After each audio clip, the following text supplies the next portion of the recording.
Howdy, howdy, folks. Fleeting Distractions here. Want to take a quick dive into Resident Evil.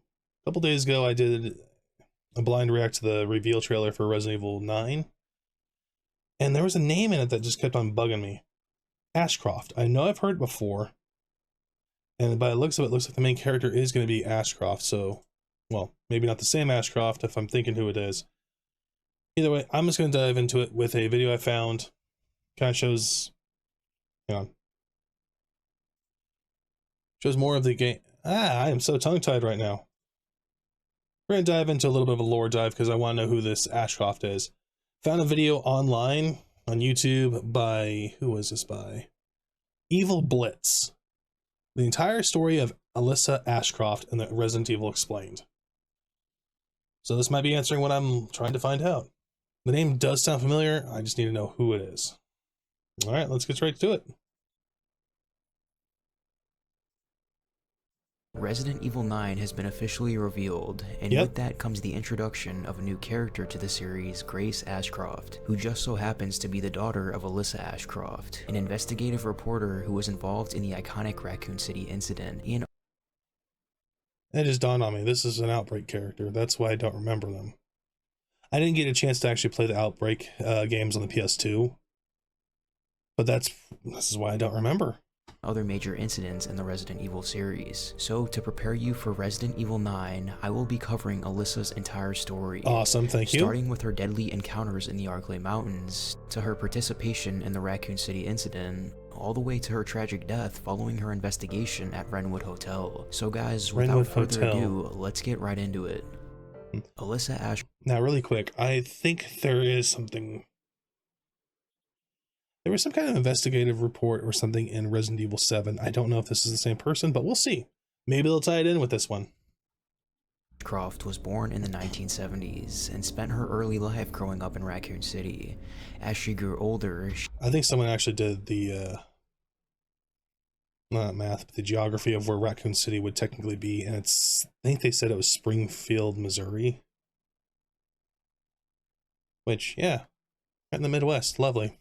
She eventually pursued a career in journaling and became an investigative reporter. Her first documented investigation began in 1993 with a case that would unknowingly She's born 1970, 1993, 23 years old. Tie her to the Umbrella Corporation for the rest of her life. Alyssa and her... I think I was 7 or 8 back in 1993. Sheesh. Colleague Kurt ventured into the Arklay Mountains following rumors of corruption at a remote hospital. Love how her badge comes in perfectly clear. His badge is worse, but kind of his facial features work better than hers. Flippy floppy.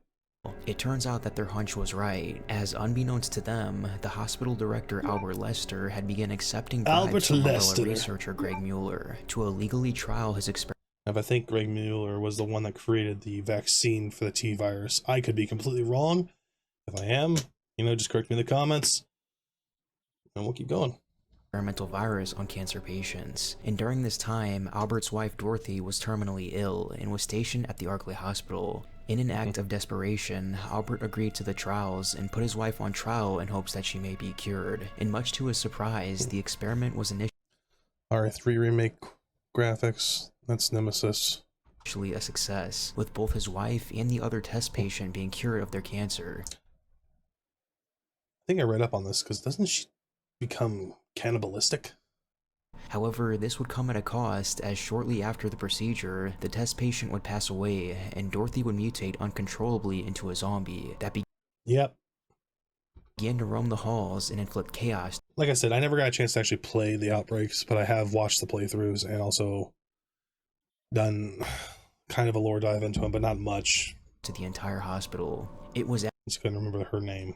At this point when Alyssa and her partner Kurt would be called in to investigate, completely unaware of the dangers that await them. Shortly after entering into the building, Dorothy grabbed a hold of Kurt and brutally infected and murdered him on the spot. After Alyssa witnessed this tragedy, she would attempt to flee the hospital, but it wouldn't be long after. Are they gonna tie in like flashback scenes in the newest Resident Evil film? Not film, game. When she was kidnapped by Umbrella researcher Greg Mueller and subjected to a procedure that would suppress her memories of the event in order to cover up the entire incident. So what? Waving Little pocket watch in front of her eyes. Following this tragedy, Alyssa would continue her career in journaling for many years, and would work as a staff reporter for some media outlets. One of the companies she worked for was News Comic. Okay, so this wasn't like, I gotta pay attention better. Wasn't even then and there. Okay. Where she wrote an entire article that reported on the discovery of a man's body found at Ames River in the Arklay Mountains. The article says the following: body washes up on shore of Ames, Alyssa Ashcroft, staff reporter. The body of an unidentified white male has been found in the Ames River in the northwest Arklays. At least a year has passed since the man died, so the body has been impossible to identify. Powerful steroids along with other drugs were found in the body. So did they say what time or what date this happened at? Because if I remember correctly, Raccoon City's zombie outbreak happened in 98 with the Spencer Mansion. And police are suspecting foul play. The river has been long used by local pharmaceutical companies as a dumping ground, and links to illegal 96, it says it right there. Activities in connection to that have not been ruled out. Now, unbeknownst to Alyssa, this was the result of the hospital director, Albert Lester, who had gone completely mad after his wife's death and the hospital's collapse, and continued to roam around the Arklay Mountains, carving up anyone who What's that green stuff on his side? Alyssa would unfortunately cross paths with him later in her story. However, just before that, something disastrous would take place first. What's that? In September of 1998, a deadly virus... Yep, there we go. So 2 years later. 1 year and 11 months later, I mean. Contaminated the Raccoon City's drinking water, causing a viral outbreak in the city which would quickly infect Alyssa. By the following evening on September 24th, Alyssa was already showing signs of mutation, but even as the infection coursed through her body, she was determined to survive. And in a desperate attempt to escape the city, she made her way towards the surrounding mountains and took shelter into a...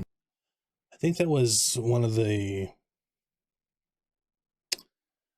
game features for Outbreak, was that you actually had to fight off the infection or move through a certain beat the game within a certain amount of time. You actually had to be worrying about an infection rate.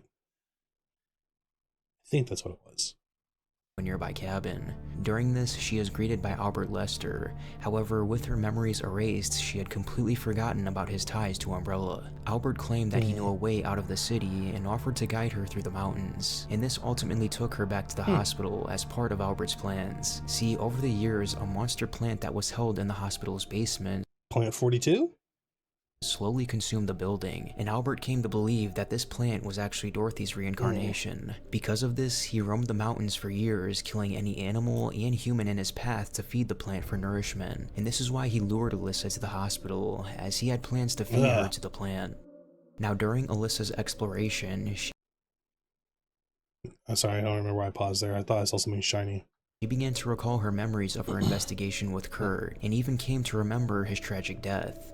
It's here that she also discovers the truth about Umbrella and its conspiracy, and becomes more determined than ever to expose the company's corruption. I mean, I have to say this about Umbrella.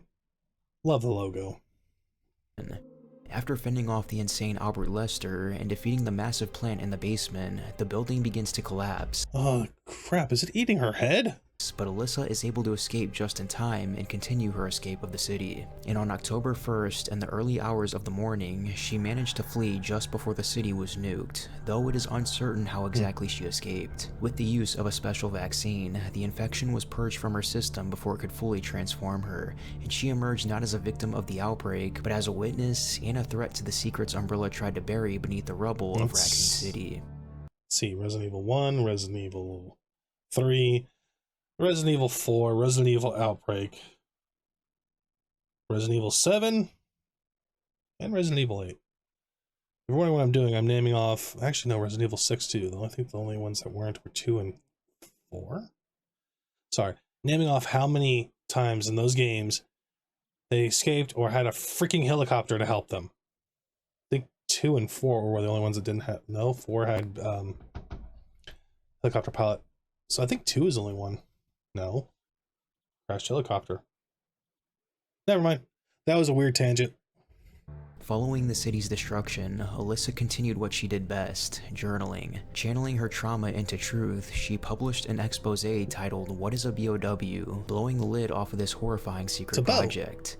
In it, she detailed the inner workings of Umbrella's bioweapons program and its role in the massacre of the entire city. Supported by the testimonies of fellow survivors Yoko Suzuki and Linda Baldwin, the article helped ignite the Raccoon Trials, which was a 5-year legal battle that ultimately led to the downfall of Umbrella USA. Now, granted, it actually took a lot more than that. It took the capture of the Red or the White Queen by Albert Wesker to show, you know, damning evidence that could not be explained away, and a lot of money exchanging pockets and palms. And that very much is what killed Umbrella, but it still broke apart. But even with overwhelming evidence, truth was not so easily accepted. The US government worked swiftly to contain the story, and over time, the events in Raccoon City were dismissed as an urban legend, and bioorganic weapons were labeled. I always liked the new, well, Resident Evil 2's remakes, like just that poster. As a conspiracy. Despite the cover-up, Alyssa would continue her investigative work, and would eventually find time to raise a daughter named Grace, who would later follow a path of her own. At the very least, she would have to be, what, mid-20s to work as a working FBI. I don't know what there is. I think you need the bare minimum high school education and some kind of secondary degree. To law enforcement. Even as the world moved on, Alyssa remained on the front lines of uncovering hidden threats, and in 2016, she reported on a series of mysterious disappearances in Dulvey, Louisiana, which was actually tied to the Baker family incident from Resident Evil 7. So this is where, if I'm not mistaken, this is where I heard the name, or remember the name from. Her report states the following. Over 20 missing in 2 years. Captain Howell from State Police told reporters that they have started a search for Helen Midkiff, a college student from North Carolina who was traveling in Louisiana. Mrs. Midkiff hasn't been heard of since the night of the 21st. Reports of missing persons in South Louisiana have increased dramatically in the past 2 years. That's lovely. The majority of those missing are tourists and vagrants. At least 20 people are thought to have gone missing so far. Please don't open the fridge or the microwave, please. Police suspect foul play and believe there may be a connection between the incidents. Plans are in place to step up local interrogations and increase personnel to further the investigations. 2016. Alyssa Ashcroft, January 19th, 2016.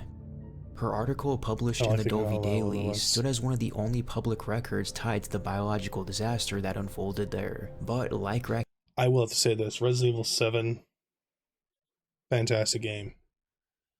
With 6 being my personal opinion, like if you play 6 expecting like a super scary game, you're going to be disappointed. If you go into playing 6 like it's a cheesy 1980s action film, you're going to have a great time. But then having them shift back to survival horror with 7 was wonderful. Raccoon City before it, the Dulvey incident was quickly covered up, the area was quarantined, and the missing persons were left unacknowledged. Through every cover-up and threat, Alyssa Ashcroft remained defiant, acting as one of the few voices who refused to let the world forget what lurked. The back of her pen there, just like, come out like that, like a point, like an arrow tip, because it's like normal size and then just like it's super bulky at the end. Beneath the surface. Might just also be how it's following the positioned. Baker incident, Alyssa Ashcroft's final documented investigation would take place at the Wrenwood Hotel, where she would be tragically murdered and never return. 8 years later, her daughter Grace Ashcroft would be a report to in Resident Evil 7 was 2016. So 8 years later would be 24. So yeah, 2024. So are they trying to keep up with this, pretty much just following it in standard? That looks of it, they are. Assigned to a case that would be tied to the hotel, and she would recall haunting flashbacks of Alyssa's final moments. I know. That's where your mother was murdered. Alyssa died murdered. I just want to see who that is.